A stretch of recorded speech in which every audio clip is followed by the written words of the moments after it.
Арназ Жандосқызы. Арназ қаз. Арназ Жандосқызы. Арназ.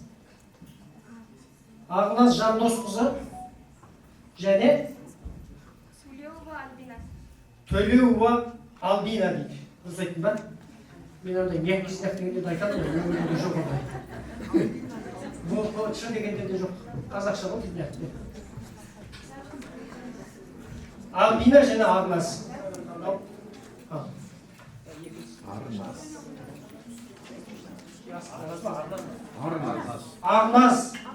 Арназ Жандосқызы, Төлеуова Альбина.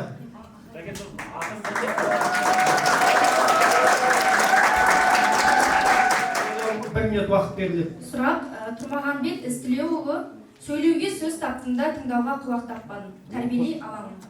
Жәкең айтқан сөз шықты. Тұрмағанбет сөз. Мен тегін айтпайтын болып тұрмын ғой. Уақытты қосыңыз. Уақыт бастаймыз. Армысыздар Алаштың аманатын арқалаған ардақтыларым. Менің бірінші ұстанымым тәрбиелей аламын. Біздің қазақ халқы батырлық пен ерліктің, ұлтжандылық пен руханияттың жиынтығы. Сөз бар ғой, аталы сөзге арсыз ғана тоқтамайды дейді. Қазақ халқы сөздің мән мағынасын, қадір қасиетін білген ұлы халық. Осы жайында мен қазақ халқын дұрыс жолға тәрбиелей аламын ба деп алғым келіп отыр. Себебі қазіргі сайыстың өзінде тыңдайтын құлақ болса, біздің де сөзіміз өтімді, маржанды әрі тұшымды болады. Ендеше мен қазақ халқын сөз тыңдауға дұрыс жолға тәрбиелей аламын, кеңес бере аламын.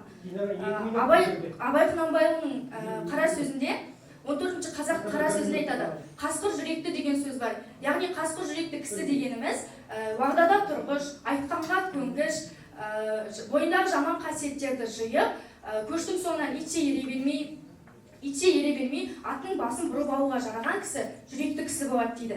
Демек, мен де халқымды жүректі кісі болуға тәрбиелей аламын. Біріншіден, ең алдымен біздің қазақ халқының ең басты мәдениеті ол тіл. Тіл сауат сөйлегеннен бұзылады, тілі жоғалған ұлттың өзі де жоғалады дейтін халық даналығы бар. Осы сөзге қарап, ең алдымен мен еліме тіл өнерін, осы шешендік өнерді насихаттаймын. Мәселен, мен өзім осы Ділмар үйірмесінің парақшасын көріп отырамын. Және көргенмен түйгенім көп болғандықтан, мен өзімнің үйіме барып шешендік сөздерді айтып беремін. Таныс кісілерге де, бейтаныс кісілерге де айтқан жайым бар. Екіншіден, мен өзімнің халқыма, еліме қонақжайлық деген дәстүрді насихаттай аламын. Менің үйімде де қонақтар көп келеді, сол кезде қонақтарға аталы сөзді айтамын. Рахмет. Мына Динара бірінші рет болғаннан кейін шамасы 1 минут уақыт қойып қойған екен, 1 минут аяқталуға жақындағанда екінші 1 минутты қосып түсінбей қалмаңыздар. Ақпарат болған қазақтың жастарына тоқталайық. Сөйлейтін ауыз бар, еститін құлақ жоқ. Ең алдымен тәрбие құралы бізде сөз. Бұрынғы ата-бабаларымыз қандай болды? Бұрынғы ата-бабаларымыз өз балаларын дау-дамайларға, той жиындарға апарған. Сәбден бала 17 жасында сақ құлақ бей атанады. Байдалы биге ата тұрып ұл сөйлесе ұлдың ер жеткені, ана тұрып қыз сөйлесе қыздың бой жеткені, өсетін жасты өшетін кәрі жас біттен депсе заманның кері кеткені, өз төрін өзі сыртқа тепкені. Байдалы бидің бұл неткені деп 17 жасында сол той томалақтан естіген уағыздар арқылы құлағының құйма құлақ болуының арқасында осындай Байдалы биден сақ құлақ би атағын алады. Ал қазіргі жастар қандай? Майқы би айтады ғой, ессізге айтқан ақыл сөз құмға сіңген сумен тең, естіге айтқан ақыл сөз шыңға тіккен тумен тең дейді. Қазіргі жастарымыз көбінде аталы сөзге тоқтамайды, аталы сөзге арсыз ғана тоқтамаса, қазіргі жастарымыз арсызға тең бе? Яғни тәрбие құралдарына келетін болсақ та, қазіргі той, жиын, отырыс, дау-дамайда қай жастың еріп барғанын көрдіңіз? Қай адамның еріп барып, сол дау-дамайда айтылып жатқан аталы сөзге тоқтап, қасындағы адамның тәлім-тәрбие, өнеге өсиет алғанын көрдіңіз бе? Мен көрмеймін. Неге? Себебі қазіргі адамдар тыңдаудан безіп бара жатқандай, өзім деген өзімшілдікпен осы заманда арпалыса отырып, құлақтарына ешқандай нақыл сөз, өсиетті құймайды. Қазақтың тәрбиесі қандай болған? үлкеннің жолын кеспеген, ер адамның жолын кеспеген, соны өнеге өсиет қылып әжелеріміз балаларына жеткізіп отырған. Ал қазіргі сондай өнеге өсиет айтатын әже аталарымыз, данагөй қарияларымыз, қарттарымыз барда, соны естігенін іске асыра алмайтын жастарымыздың саны одан да көп. Жақсы, рахмет. Айтар ой аяқталып болса, уақытты тоқтатып келесі кезеңге өте көрсек болады. Келесі 2 минут қоя беріңіз.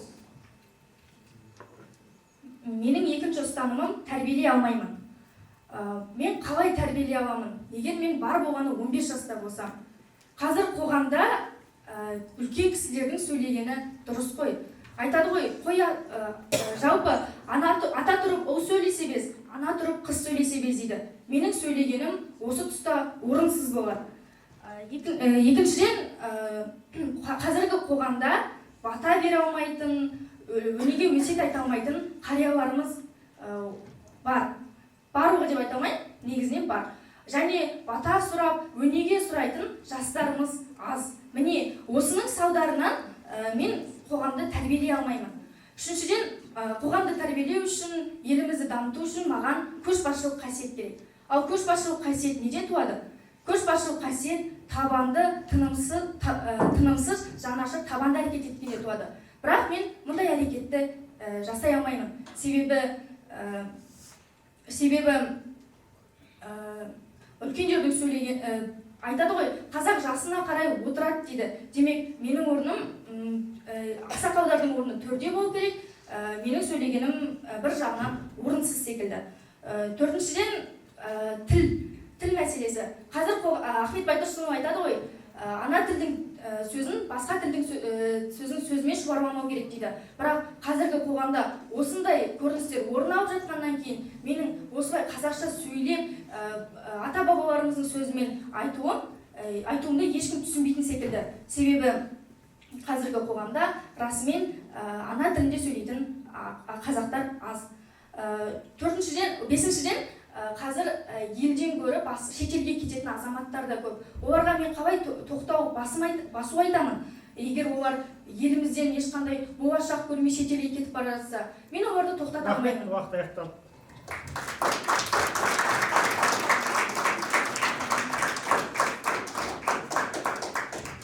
Менің ұстанымым, тәрбиелей аламын. Төле би айтады ғой, тауып айтқан сөзге шын жетпейді, біліп айтқан сөзге құн жетпейді. Білмесең білгендерден үйрен, үйренгеннен ештеңе кетпейді дейді. Осындай білмегенін үйренетін жастарымыз қазіргі заманда өте көп. Яғни Төле бидің өзі білмеген нәрсеңді білгендерден үйрет деп бізге насихаттап кетсе, осындай биіміздің сөзін жерге тастасақ, біздің ол неткеніміз заманның кері кеткен емес пе? Сонымен қатар, қазақтың жастары қазіргі таңда ұлттық құндылықтарын дәріптеп, осылай сахнада шешендік өнерімен сөйлеп тұрғанымыздың өзі біздің сонау алаш аманатының бізге алаш аманаты тапсырды ғой. Тіл, жер, ұлттық құндылықтарымызды сол алаш аманатының берген өсиетін құлағымызбен тыңдап, қазіргі таңда дәріптеуіміз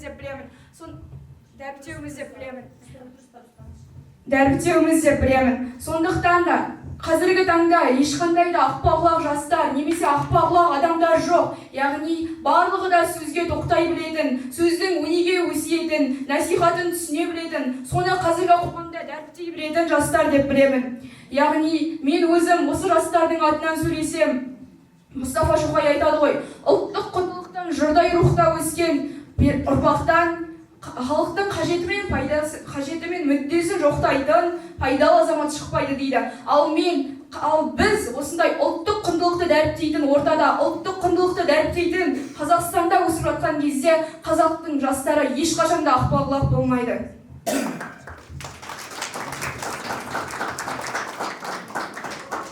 Мынау үшінші қорытынды кезең, сондықтан бұл қорытынды кезеңге 3 минут уақыт беріледі. Қорытынды кезеңде тақырыптың екі жағын саралай келіп, ұтымды ұсыныстар, парасатты, пайымды пікірлер айтылады. Сарқылмас ойды саралай келе, менің ұстанымым тәрбиелей аламын.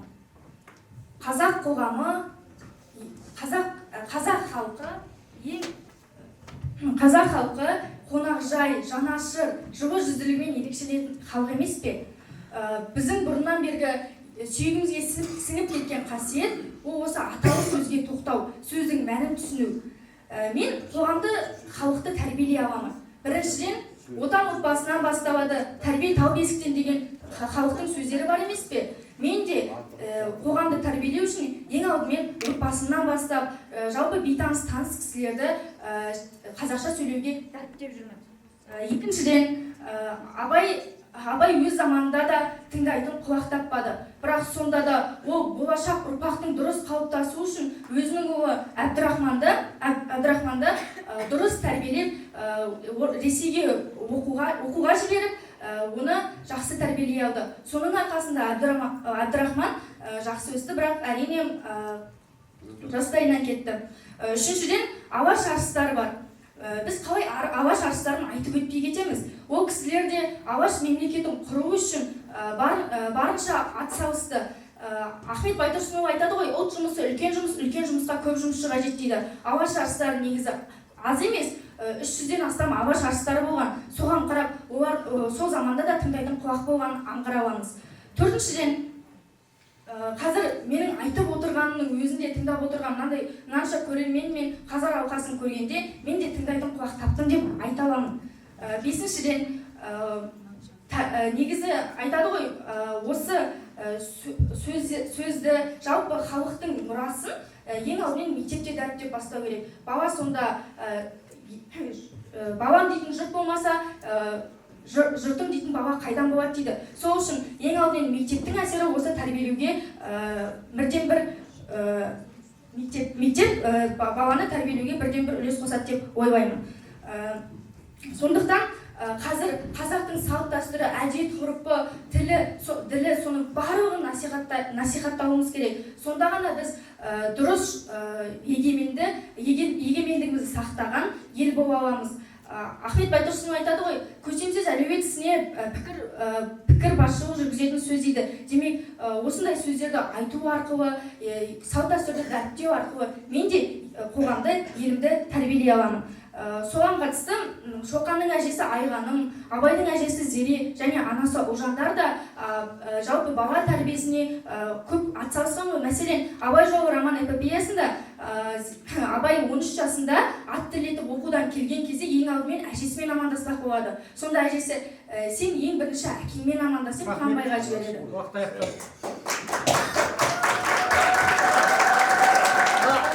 Қалай ойлайсыздар, егер Абайдың көзін көрген, Абайдың насихатымен, Абайдың тәрбиесімен жүрген қазақтар өз ұрпақтарын солай тәрбиелеп, сол жердегі сөзін естіп, тыңдап, қазірге дейін насихаттаса, біздің қазақ осылай отырар ма едік? Я, шынында біз қазір қазақтың арасынан қазақ іздейміз. Ол деген не? Яғни осындай шешендік өнер, шешендік сайыстардың өзінде біз тек қана 10 шақты, 20 шақты баланы ғана көреміз. Егер Әлихан Бөкейханов айтқан ұлттық рухтың негізі ұлттық тіл дейді ғой, сол насихатпен жүрген сол заманның адамдарынан, сол заманның адамдары тыңдап, қазірге өнеге білген кезде біздің тіліміз мүмкін одан жоғары деңгейде болар ма еді. Сонымен қатар, егер қазіргі қарттар Малайсар айтады ғой, үйіңнің алдында төбе болса, ерттеулі тұрған атпен тең, ауылыңда данагөй қарт болса, жазылып қойған хатпен тең дейді. Қазіргі таңда біздің ауылымызда данагөй қарттар бар, бірақ олардың айтқан сөздерін тыңдайтын жастар жоқ. Егер жастар болғанда қазір қазақ тілінің қолданысы кеңейіп келе жатыр, бірақ біздің тіліміздің төбесінен әлі қара бұлт арылған жоқ. Егер біздің осындай ойшылдарымыз, қазіргі қарттарымыз айқайлап кеткен осы тілімізді егер біз насихатын тыңдаған болсақ, біз қазіргі таңда тілімізді тек Қазақстанның аясында ғана емес, шетелдің аясына да шығара алар едік. Сондықтан да қазақта айтатын адамдар болған, Абайдан бастап, Әлихан Бөкейханов, Ахмет Байтұрсынұлы, Мұстафа Шоқай, қаншама біздің зиялыларымыз болды.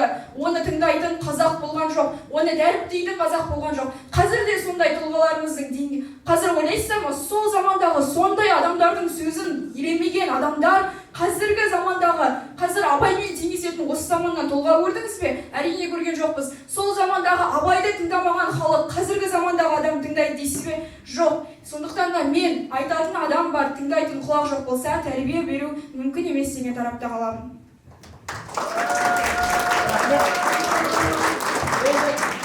2 минут уақыт қосамыз. Бұл жерде сұрақ-жауап кезеңі. Сұрақта енді уақыт қоспасақ та болатын шығар, уақыт қоспайық па? Сұрақ қысқа, нұсқа, нақты тақырып қалса, жауап та сондай болсын. Сонымен баға береміз. Сіздің қорытынды сөзіңіз тәрбиелей алмаймын болды. Егер халықты сіз тәрбиелей алмасаңыз, кім тәрбиелей алады?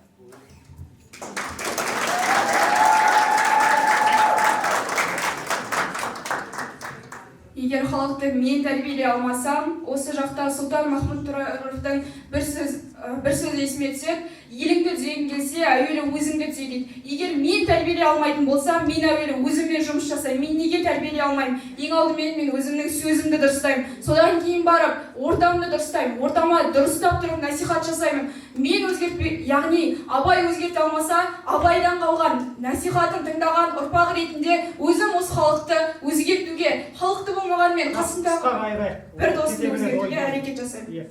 Озық бола жүрсек, қазақтың сөзі бар ғой, сөз болған бәлеге жолығады, жолығған олжаға жолығады дейді. Қысқа нұсқа түйін дәл болсын, әйтпесе кете береміз. Бүгін сайыс 11 жұп сайыс, кешкі сағат 7-ге дейін сайысамыз. Сосын дескелейік. Абай тәрбиелей алмаған халықта тәрбиелейтін қандай әдіс ұсына аласыз?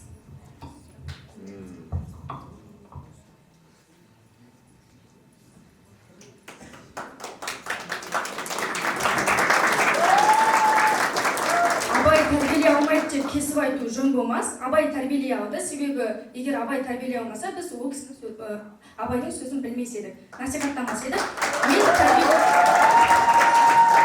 Менің ұсыныстарым негізі жаңа айтып кеттім, бірақ сонда да айтайын.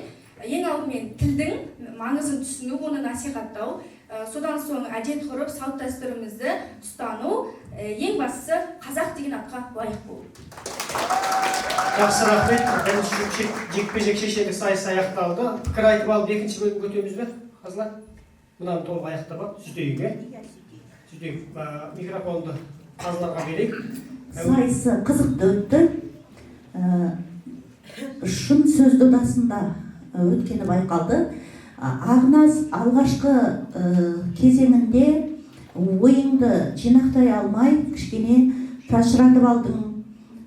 Түйінді негізгі ойларды айтуда тым жуалаңқылыққа бой алдырдың.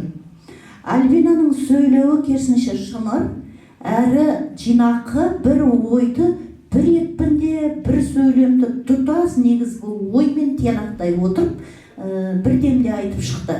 Бұл да шеберлік.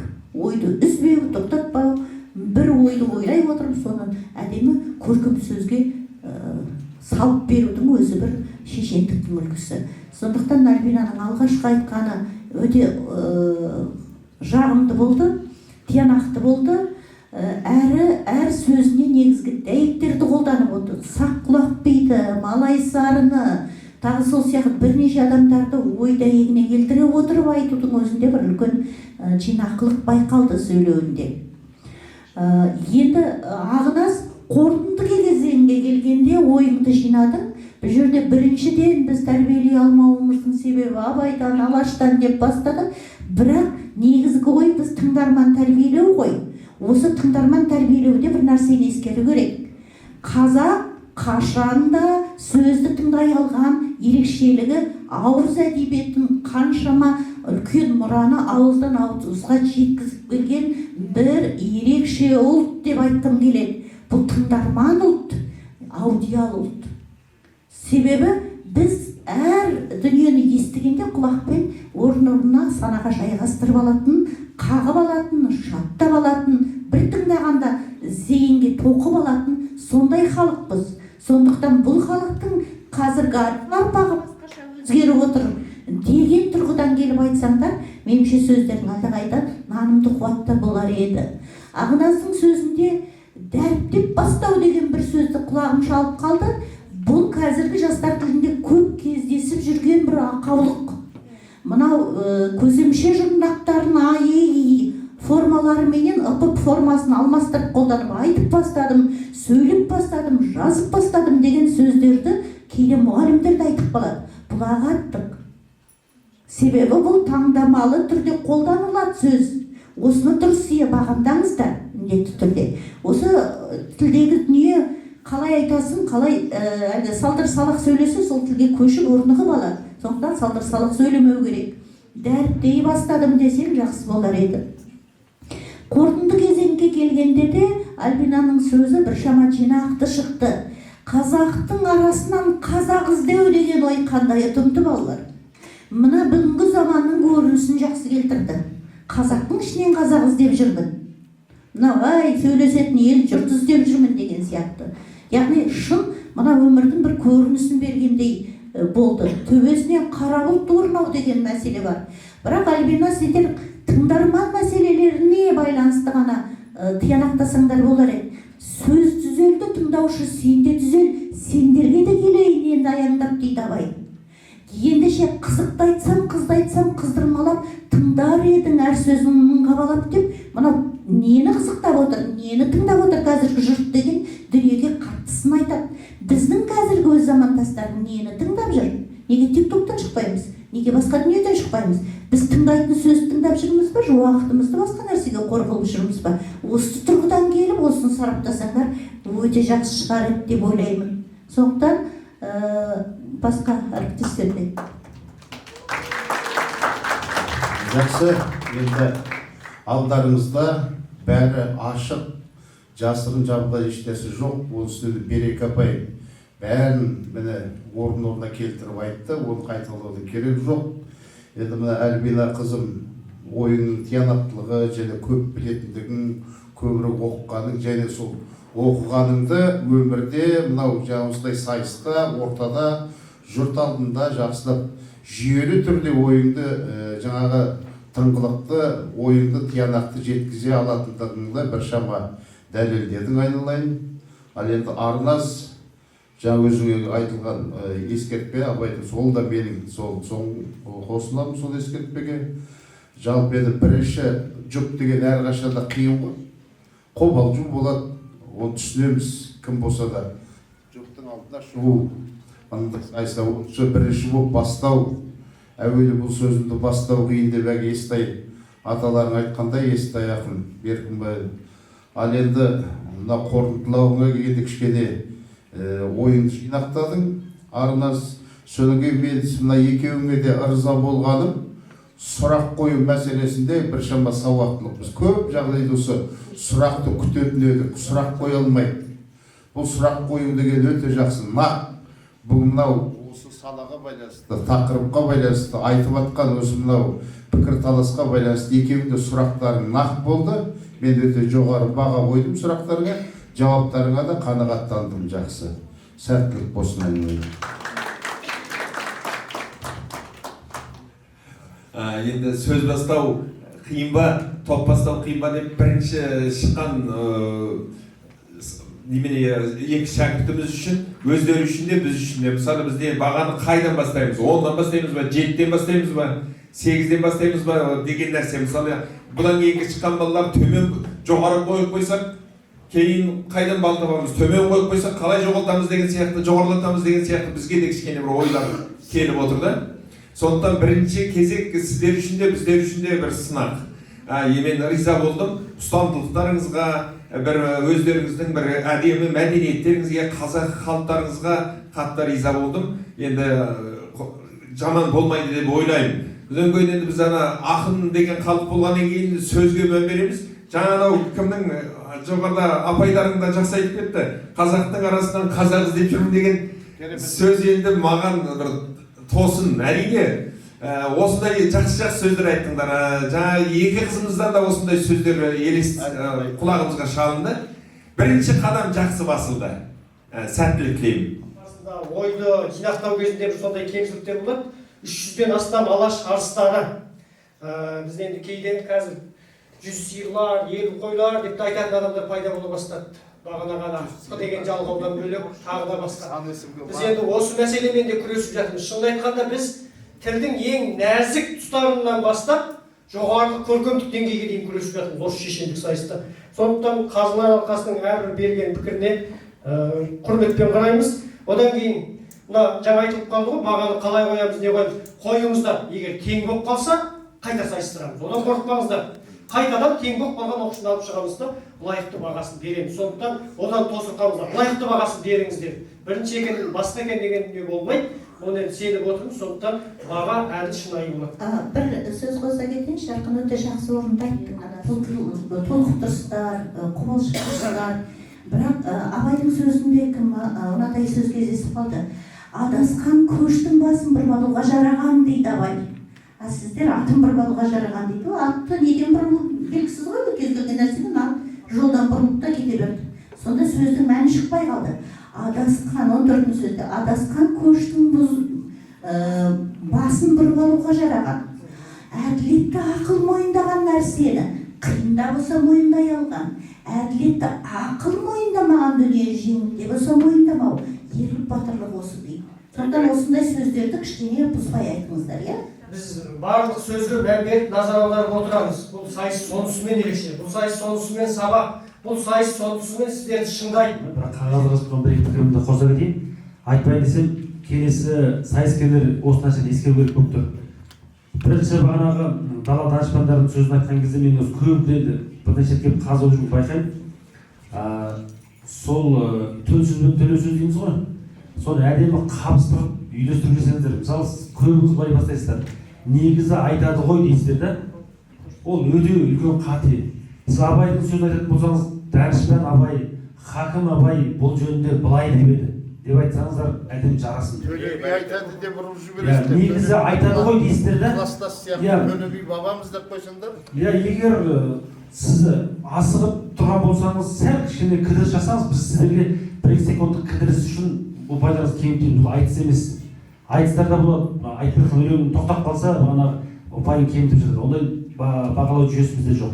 Содан кейін бағанағы пікір тұрғысынан сіз мысалға жауапкершіліктен қашып пікір білдіргеніңіз негізі бұл өте үлкен қателік деп ойлаймын. Себебі мен жаспын ғой, мен оқушымын ғой, сондықтан бұл іске мен не үшін араласамын деген нәрсе сіздің азаматтық тұрғыдағы пікіріңізге өте үлкен басқан кезде қателік деп ойлаймын. Үйтетін болса, мына жерде мындай сұрақтар көп. Мысалға сен қоғамға әсер ете аласың ба? Мына нәрсе сен өзгерте аласың ба? Мынаған ықпал ете аласың ба деген сұрақтар көп болды. Оның бәріне сіздер мен оқушымын, кәдімгі оқуым керек, менің алдымда ұбт келе жатыр, мен мамандық есіп болуым керек десеңіз, онда сайыстың не мәні бар? Сіз керісінше сол нәрсеге қоғамдық кедергілерді атап өтіңіз. Қазір қазақ қоғамына мына дүниелер тереңдеп ендеп алғандықтан онымен күресу қиын болып жатыр. Себебі әлеуметтік желі былай істеп жатыр, TikTok мынаны жасап жатыр. Сондықтан маған қиын түсіп жатыр деп сіз осы жағынан қашыңыз, бірақ жауапкершіліктен қашпаңыз. Бұл кейінгі сайыскерлерге менің кішкене ғана ескертуім. Басқа жағынан алдымдағы ағалармен, әпкелермен қосамын. Жақсы, өте жақсы. Мына Ділмар үйірмесінің мақсаты да сол. Сіздер тек сөз сайысына келген жоқсыз. Ой сайысына, ақыл парасатқа, көшбасшылыққа ұмтылып келдіңіздер. Өте жақсы пікір пайым айтып жатыр. Көрдіңіздер ме? Қазір алдарыңызда 22-ші сұрақты көріп отырмыз. 22-ші бізде бар ғой. Бар. Соңғы бетінде ғой 25-ші сұрақ бар. Сұрақты оқу. Содан кейін бар жауабын айтасыз. Сұрақ: байлық қолда ұстаған мұз, бақ ұзатылған қыз, бала адамнан қалған із. Шойынбек бидің осы сөзінен не түсіндіңіз? Сөзде айтылған мағына ойды өзіңізбен өмірмен байланыстыра отырып талдап беріңіз. Ақтыңыз ғой. Иә. Бұл жерде енді бірден іске көшу керек, бәріне уақыт берсе кешеуілдеп кетеді, иә? Солай ғой? Жақсы. Бірінші сөз: байлық қолда ұстаған мұз. Айтады ғой, арғымақ би, негізі бір сөз бар халықтан алынған. Арғымақ мінген байлардың тайға мұқтаж күні бар, май шайнаған билердің нанға мұқтаж күні бар, елден безген залымның елге мұқтаж күні бар дейді. Сондықтан негізі байлық қудың кірі дейтін сөздер де бар. Сол үшін байлықтан көрі ар, намыс деген өзіміздің ұлы қасиеттерімізді ұстануымыз керек. Бақ ұзатылған қыз. Негізі әр адамға бақ келмейді, бақ қыз секілді ұзатылып кетеді. Осы сөзден осыны түсіндім. Бала адамнан қалған із. Хакім Абайдың сөзі бар. Қартайдып, қайғы ойладып. Тыныш отырамыз. Ұлғайдарман. Тыныш отырамыз. Тыныш отырамыз. Жанмыр.